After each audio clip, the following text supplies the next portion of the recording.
सर्वप्रथम या कर्नाटक राज्यामध्ये नव्हेच तर संपूर्ण जगामध्ये ज्यांनी समतेचा संदेश दिला, जे समतेचे महामेरू आहे ते महामानव महात्मा बसवेश्वर,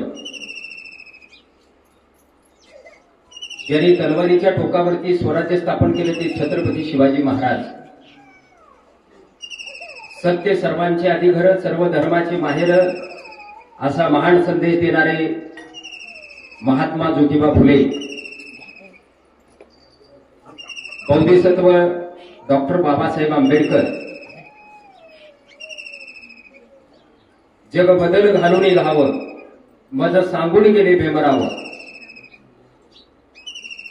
अशा शब्दामध्ये संपूर्ण संयुक्त महाराष्ट्राच्या विचाराला जागृत करणारे थोर साहित्यिक यांच्या आज जयंतीच्या निमित्ताने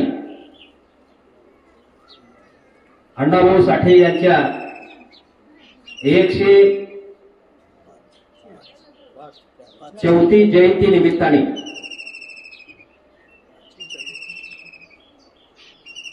या खंडाळ गावामध्ये हे अतिशय चांगल्या विचाराने संपन्न होत आहे।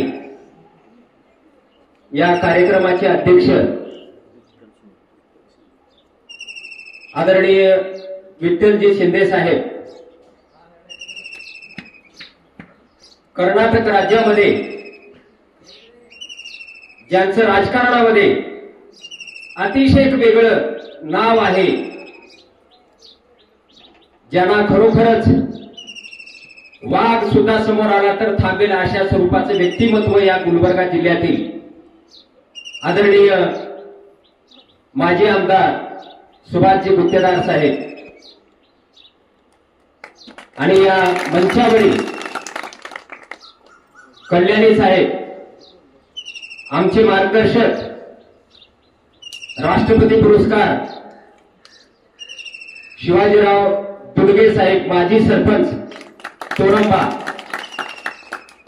व आमचे आदरणीय स्नेहमित्र महाराष्ट्र आणि कर्नाटक राज्यामध्ये जयंतीच्या माध्यमातून काम करतात ते आदरणीय दिलीपजी गायकवाड साहेब, त्यांच्या बाजूला बसलेले जमादारजी आणि आमचे लवजी शक्ती सेनेचे बनसोडीजी आणि या कर्नाटक राज्यामध्ये एक आमचा मातंग समाजाचा चळवळीतील नेता आदरणीय आमचे मार्गदर्शक कृष्णाजी पात्रे सर या ठिकाणी आहेत आणि या जयंती मंडळाचे अध्यक्ष, उपाध्यक्ष, सचिव, सेक्रेटरी आणि सदस्य आणि सर्वच खंडाळा गावातील ग्रामस्थ आणि आमचे दुसरे मार्गदर्शक आदरणीय आमचे जिल्हा परिषदेचे माजी सदस्य सुरुंशी साहेब, ॲडव्होकेट वकील साहेब आणि माता भगिनी, आताच पात्रे सरांनी अतिशय चांगल्या पद्धतीने आपल्या समोर विचार मांडलेला आहे, कल्याणी साहेबांनी हे तुमच्या समोर विचार मांडलेला आहे। तर आपण पहिल्यांदा प्रश्न करूया की अण्णाभाऊंची जयंती हे कशासाठी करायची आहे?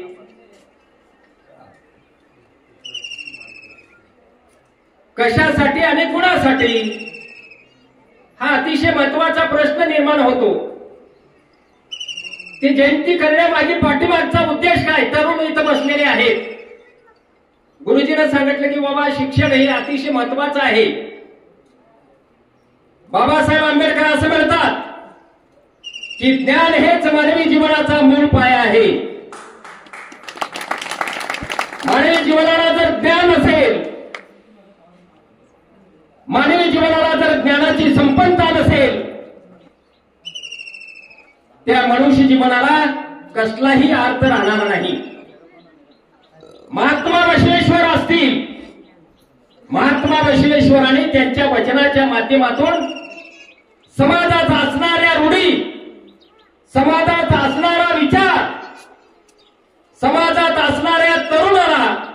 चांगल्या पद्धतीची प्रेरणा निर्माण व्हावी, हा उद्देश महात्मा बसवेश्वरांनी ठेवलेला आहे. आणि तशाच पद्धतीनं अण्णाभाऊंनी सुद्धा त्यांच्या वगनाट्यातून, त्यांच्या काव्याच्या माध्यमातून, त्यांच्या लावणीच्या माध्यमातून जर काय केलेला असेल तर समाज प्रबोधनाचा, या राष्ट्राचा, या देशाचा विकास कशा पद्धतीनं होईल हा संकल्प अण्णाभाऊंनी केलेला आहे. आणि म्हणून साठी आपण या जयंतीच्या निमित्ताने कोणता विचार करणं गरजेचं आहे.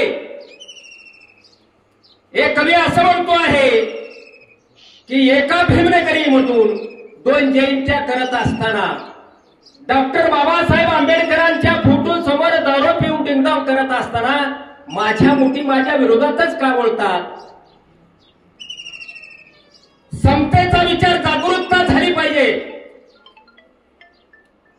तुमच्या आमच्यातला विद्यार्थी एखादा प्राध्यापक होणं आवश्यक आहे. कृष्णा गुरुजीला किंमत कशासाठी आहे, ते शिक्षक आहेत. एका मुलाचा बाप बनण्याआधी 40 विद्यार्थ्याचा शिक्षक बनलेला आहे. हे समाजाच्या व्यवस्था आहेत मित्रांनो, लक्षात ठेवा. सामाजिक जर बांधिलकी नसेल, देशाच्या परिवर्तनाची वाटचाल नसेल तर समाजाचा कसा विकास होणार. बाबासाहेबांची प्रेरणा झाली, बाबासाहेबांचा विचार समाजामध्ये पेरला गेला, म्हणून बाबासाहेबांचे अनेक तरुण वाटेवरती IAS म्हणून आहेत. बाबासाहेबांचा एखादा माणूस बाबासाहेबांच्या विचारधारेवर चालणारी प्रेरणा त्यांच्यामध्ये आहे. तुमची आमची विचारधारा कोणती स्वीकारणार आम्ही जयंतीच्या निमित्ताने, तुमचा आमचा संकल्प कोणता राहणार आहे, या सर्व गोष्टीचा या जयंतीच्या निमित्ताने आम्ही विचार करावा लागणार आहे. अन्यथा तुम्ही आणि काय. आखाडाच्या आदल्या दिवशी आमचं रस्ता गावगाडा, अण्णाभाऊने गावगाडा लिहिलेला आहे. गावातल्या विचाराची भूमिका तरुणांनी घेणं गरजेचं आहे. महाराष्ट्र असेल, कर्नाटक राज्यामध्ये असेल, लहुजी शक्ती सेना आज काम करत आहे. ते काम करत करत विद्यार्थ्यांनी अभ्यास करणारा विचार करावा.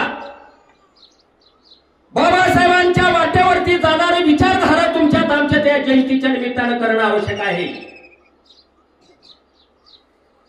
नसा काय आम्ही करतो आज, परिस्थिती काय. 75 वर्ष स्वातंत्र्याला झालं, अजूनही आम्ही जागृत नाही. शिक्षणाच्या वेळी आमच्यातली मुलगी एखादी मुक्ताई बनली पाहिजे. संत ज्ञानेश्वरी महाराजांनी ज्ञानेश्वरी लिहिली, तुकाराम महाराजांनी तुकाराम गाथा लिहिली, महात्मा बसवेश्वरांनी महात्मा बसवेश्वर वचन लिहिलं, अण्णाभाऊंनी वारणीचा वाघ लिहिला, फकीरा लिहिला वारणीचा, वारणीच्या खोरामध्ये लिहिलं, चंदन लिहिलं.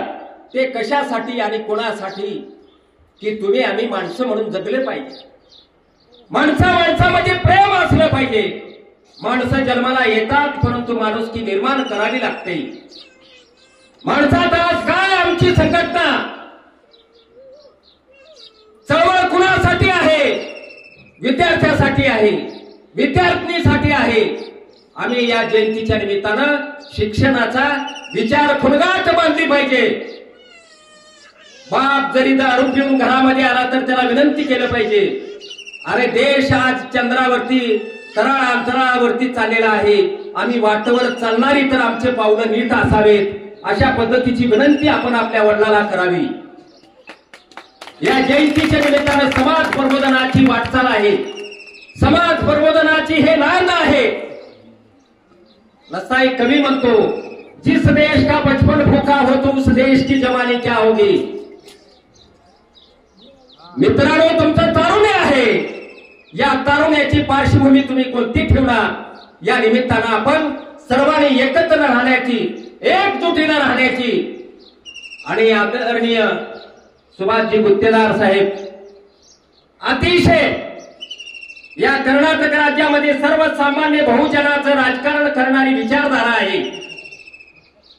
एखादा मुलगा MBBS ला जात असेल, एखादा मुलगा UPSC MPSC करत असेल तर त्यांना आपण विनंती केली पाहिजे, साहेब आमचा मुलगा UPSC MPSC मध्ये उतरलेला आहे,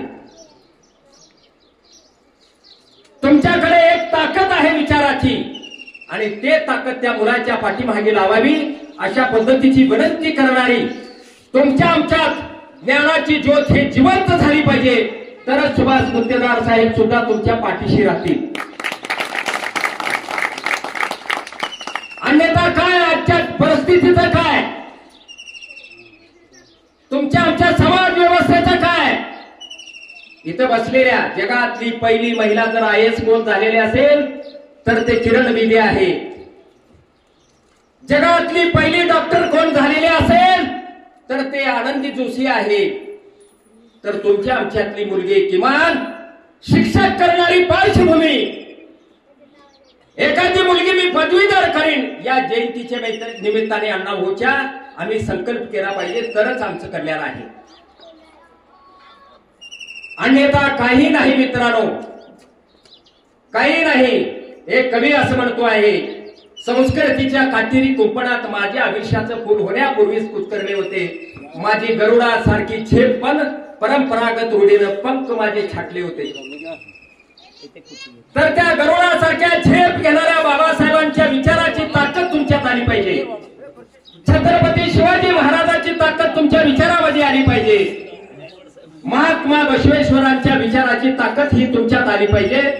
या जयंतीच्या निमित्ताने आपण अतिशय खंडाळा गावामध्ये, महाराष्ट्र आणि कर्नाटकच्या बॉर्डरवरती असलेल्या गावामध्ये आपण एवढ्या मोठ्या आनंदाने, एवढ्या मोठ्या उत्साहाने आपण साजरी केलात.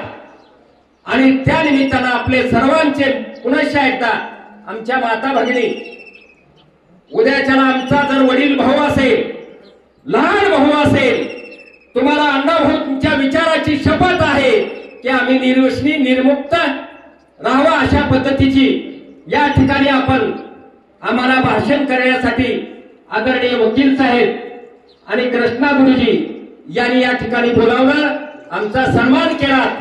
शाल फुकटची नाही, शाल खांद्यावरती घेणं साधं नाही. तुम्ही उन्हात बसून आम्हाला ऊन लागू नये याच्यासाठी तुम्ही खांद्यावरती टाकलात की उन्हात चालत जात असेल तर पाठीवर घेऊन जाईल. तर तुम्ही सावली टाकलात त्या पाठीवरती. तर या निमित्ताने आम्ही विचार केला पाहिजे, समाज हे आईवडिलाच्या रूपात आहे. चळवळीतल्या माणसाला माझी पुन्हा एकदा विनंती आहे, राजकारण करत असताना, समाजकारण करत असताना, धर्मकारण करत असताना समतेचा विचार आमच्यात असावा लागतो, तरच ते समाजाची नांद पुढे जाऊ शकते. अन्यथा थांबते. मित्रांनो लक्षात ठेवा, खोटा सोंगट्याचा डाव टाकता येतो, परंतु सत्य सोंगट्याचा डाव जिंकणारा माणूस हे अर्जुनच होऊ शकतो. आणि म्हणून कवी असं म्हणतो आहे, वक्त वक्त की बात है, वक्त बड़ा बलवान है, गोपिया काबा होता वही अर्जुन वही बाण आहे. अर्जुनाची गुर्राक्यानं ताण दिलं. मित्रांनो लक्षात ठेवा, अर्जुनाची गुर्राक्यानं ताण दिलेलं होतं. गुर्राकी दगड मारायचा, अर्जुनाच्या छातीत लागायची. अर्जुन बाण मारायचा, गुर्राक्याच्या पायाच्या अलीकडे पडायची. ही परिस्थिती वेळ आपल्यावरती येऊ नये. किमान शिक्षणाच्या माध्यमातून आपण या जयंतीच्या निमित्ताने अण्णाभाऊंचा विचार जिवंत ठेवायचा असेल, बाबासाहेबांचे विचार जर तुमच्या डोक्यात उतरवायचे असतील, महात्मा ज्योतिबा फुलेंचा विचार तुमच्या मनामध्ये जिवंत करायचा असेल, आखाड्यातला डाव शिकवणारा थोर राजा छत्रपती राजर्षी शाहू महाराजांचा दंड पैलवान, दंड ठोकून कुस्ती करणारी हिंमत ज्या पोरामध्ये आहे, ते पोरग जर उद्याच्या IAS आणि UPSC मध्ये उतरत असेल तर त्या मुलाला सुद्धा ताकद येणारी एक भूमिका, एक राजा, आमचा बहुजनाचा राजा ते सुभाषजी गुत्तेदार आहेत. म्हणून साठी मित्रांनो आपण त्यांच्या उद्याच्या भविष्यामध्ये सातत्यानं त्यांना ताकद देणारं काम करावं अशा पद्धतीची या जयंतीच्या निमित्तानं आपल्याला विनंती करणार आहे. आणि या निमित्तानं पुनश्च एकदा आदरणीय मंचावरील आमचे सुरवंशी साहेब असतील, वकील साहेब असतील, यांचे अध्यक्ष मंडळाचे वादळ ग्रुप यांचे मनापासून मित्रांनो, तुमच्या मी खरंच वयानं जास्त असलो तरी मी तुमच्या हात जोडून पाया पडून सांगतो, जे वादळ ग्रुप आहे ना ते निर्वसनी राहावं. गावातून जात असेल ते तरुण गावातले माणसं त्या मुलाच्या अडवायला पाहिजे. अरे वादळ ग्रुपचा विद्यार्थी आहे, नमस्ते बाबा, प्रणाम तुला, की चांगलं काम निर्व्यसनी त्याच्या आईवडिलांना संदेश पोहोचवला पाहिजे की बघ त्या वादळ ग्रुप मधला मुलगा कसा चाललाय ताट मानेनं. तर आपल्या चांगल्या संस्काराची, चांगल्या विचाराची भूमिका या जयंतीच्या निमित्ताने यावी, अशा पद्धतीची पुनश्च एकदा मी या खंडाळकरांचे, या आमच्या माता भगिनींचे पुनश्च एकदा सर्वांचे मंचावरील, व्यासपीठावरील आदरणीय, विशेषतः गुत्तेदार साहेबांनी एवढा वेळ दिला, त्यांचे सुद्धा या खंडाळी गावच्या वतीनं आणि आमच्या संपूर्ण टीमच्या वतीनं आभार व्यक्त करून बोलण्याची संधी दिली संयोजकांनी, त्याबद्दल मी पुन्हा पुन्हा एक कविता म्हणून मी आपल्या समोर माझे पूर्ण विराम देणार आहे. एक कवी असं म्हणतो आहे, कळीला स्वप्न पडले पाहिजे फुल होण्याचे, त्या फुलाला स्वप्न पडले पाहिजे बी होण्याचे, त्या बियाला स्वप्न पडले पाहिजे अंकुर होण्याचे, आणि त्या अंकुराला स्वप्न पडले पाहिजे वटवृक्ष होण्याचे, आणि त्या वटवृक्षाला स्वप्न पडले पाहिजे की अण्णाभाऊंच्या प्रत्येक विद्यार्थ्याला सावली देण्याचे. अशा पद्धतीची पुनश्च एकदा विनंती करून मी माझ्या विचारांना थांबवतो. धन्यवाद.